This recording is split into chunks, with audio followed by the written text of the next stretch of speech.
So guys, I'll keep on saying it here that the problem of the Igbos are simply caused by the same Igbos. Now take a good look at these particular two videos playing. Now one is a video of Sheikh Gumi, or a news of Sheikh Gumi recently, asking the federal government to go and, start a peace talk or visit Boko Haram and bandits and negotiate with them. The other one playing is a video of an Igbo man telling the federal government to unalive Nnamdi Kanu immediately. I'm going to explain a whole lot of things for you in this particular video. Just stick with me for you to understand that the problem of the Igbos are the Igbos themselves. Because most times we try to, please people to be politically correct at the expense of our own self. I'm going to explain what I mean by these particular things. Now, let us start from Sunday Igboho before I even talk about this particular thing that Sheikh Gumi said. You can imagine Sheikh Gumi telling the federal government that he should go and negotiate with Boko Haram terrorists and bandits. Meanwhile, an Igbo person is calling for the government to unalive his own brother for no just reason, just because of simply hate. Why other regions are there fighting for their own? Look at what is actually happening in the southwestern region. Sunday Igboho, as a matter of fact, has his own military group as he stands now. In fact, he's even going to the forest to fight Fulani herdsmen and all that, and the government is sponsoring him and actually equipping him and even paying him salary. Remember, what is the difference between what Sunday Igboho did and what Nnamdi Kanu was doing? But they said, arrest one, prosecute one, and free the other one. But Tinubu made sure, and all the elders, Obasanjo and co, made sure that Sunday Igboho was not prosecuted. He was not taken to court, despite the fact that the DSS claimed that they saw gun and other ammunition in his house. In fact, you know the story of Sunday Igboho, what he did and all that, and how the Buhari's government wanted to do this and that to him. But when Tinubu's government came in, they made sure that they removed his name from the blacklist, removed his case from everywhere, and allowed him to return back to the country. Now Igboho is free, carry out his activities, perpetrating all sorts of his activities, now even campaigning for Balami Tinubu. The same thing that Sheikh Gumi is trying to do, trying to advocate for criminals over there in the northern part. It's not the first time he's telling the federal government to go and negotiate with Boko Haram, bandits and terrorists. That Jonathan did the same with the Niger Delta militants and all that. This is what they have been doing. But what are the Igbo elites doing? Oh, kill Nnamdi Kanu, prosecute him, do this to him, do that to him, do this to him, do that to him. And this is the major problem we're having. We are not speaking with one voice. You will see the southeastern governors. They will tell you, we are working tooth and nail to ensure that Nnamdi Kanu is being freed. It is a lie. It is a lie. Most of them are going in the night, like Nicodemus, to go and tell Balami Tinubu, don't free this particular man, if possible, even unalive him. The same thing, in fact, most of them want him to be dead because, as a matter of fact, they see him as a full-blown threat to their political career and popularity in the entire southeast region.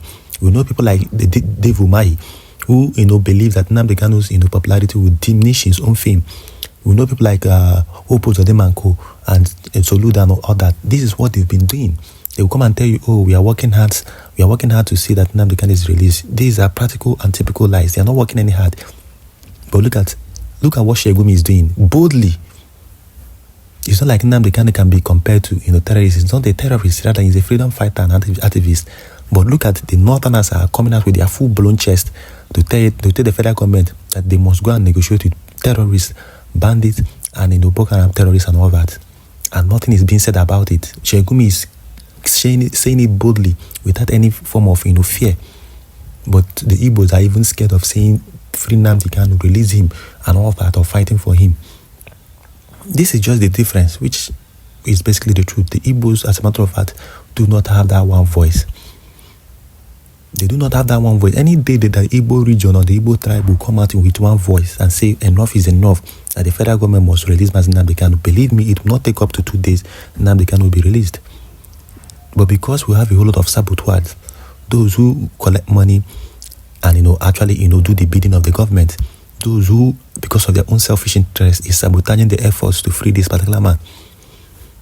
Everybody, Sunday Igboho is free. Sheikh Gumi, as a matter of fact, is allowed to say all sorts of nonsense, and never has he been invited by the DSS or security agencies. Never. But an average Igbo man wants to be politically correct. It is a shameful thing. It's a shameful thing, to be very honest. Look at Sheikh Gumi. Well, let me play the video of, please do to subscribe to my channel if this is your first time I come across my videos. I enjoy what we do here. I enjoy our political talks and discussions like this. And also, I'll do well to subscribe and share this particular video. Please, let me play the video of Pastor Adeboye when he came out to start confessing that he made the mistake when he said that if you don't pay your tithe, you won't go to heaven and all that. Let me play the video for you to see how these men of God are actually acting and how they are moving in this particular country. We'll come back We'll try to analyze and scrutinize more issues. Do well to subscribe to my channel. I'm going to be apologizing for making a mistake,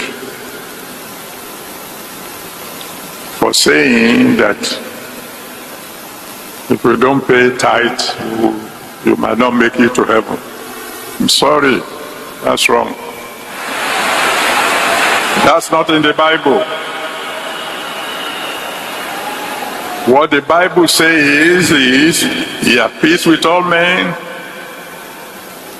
and holiness, without which no man shall see God. Now, let me tell you, listen to me. You know, it is possible to be right and wrong at the same time. I prove it to you. I mean, I'm a scientist, so I know that. For years, we taught that light travels in straight lines. Now, is that correct? At least those of you who know a little bit of physics will say, sure, the light doesn't bend at corners, it goes straight. But later on we discover it's not just not straight as a rod. Light travels in waves. Now, one of the reasons I'm playing this particular video is because some of his people and Nigerians and some of his followers will know that these particular men of God are not infallible. That means they are human beings and they can make mistakes, and they can even, because of their emotions and sentiments, say things that are not true. The other day, this particular pastor, Adeboye came out and said Tinubu is not this, that nobody should hold Tinubu accountable, that Tinubu, has done his own part when it comes to insecurity, blah, blah, blah, and people were clapping for him and all that. And that particular statement was very annoying. That we should not hold the president accountable, that we should hold the service chiefs and all that. People kept on wondering, did we elect a service chief? Is it not the president that we should hold accountable? But like I said, he knew what he was doing because he was trying to protect his old time friend, being Tinubu. So I want people to, connect some of these things for you to know that these people are human beings, and sometimes they have emotions and they actually, acting because of their emotions, not because God told them anything. So that is the point I'm trying to make, and that is why I brought this particular video to your timeline today. Drop your comments respectfully in the comment section. See you guys later in my next video.